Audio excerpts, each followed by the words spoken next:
Today let's talk about part 4A of our constitution. It is fundamental duties. Actually, this thing was inserted uh, from 42nd amendment of our constitution in 1976 during Indira Gandhi's period. Actually, this could be some kind of question that UPSC could ask, like when fundamental duties was inserted, like in which year and by which amendment, that kind of question. Okay, it basically talks about what kind of duties are there for a citizen towards his country.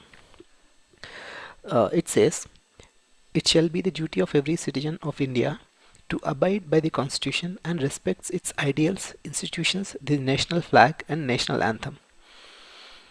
Okay, next B, it talks about to cherish and follow the noble ideals which inspired our national struggle for freedom.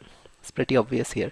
Next C, it says to uphold and protect the sovereignty, unity and integrity of India. This is every citizen's duty.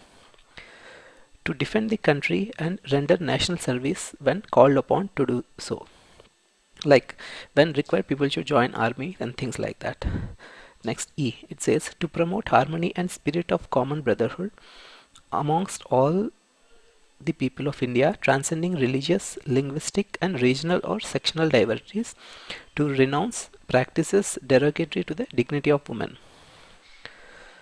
It talks about unity among people and dignity for women. Next F, it says to value and preserve the rich heritage and our composite culture. It talks about safeguarding our culture and things like that. Next G, to protect and improve the natural environment including forests, lakes, rivers and wildlife, and to have compassion for living creatures. That's what it talks about. Next H, it says to develop the scientific temper, humanism and the spirit of inquiry and reform. It's also related to the secular nature of our country. Next I, it says to safeguard public property and to abjure violence. Like normally people try to in some kind of riots, people will burn buses or something like that. That should not be done. That's what it says. J, it says to strive towards excellence in all spheres of individual and collective activity so that nation constantly raises to higher levels of endeavor and achievement. Next K says who is a parent or guardian to provide opportunities for education to his child, or as the case may be, ward between the age of 6 and 14 years. It says like it's duty of every parent or guardian to make sure that his child who is between 6 and 14 years to provide him education. Actually, this was inserted through 86th Amendment 2002. Actually, it was then when right to education was made a fundamental right.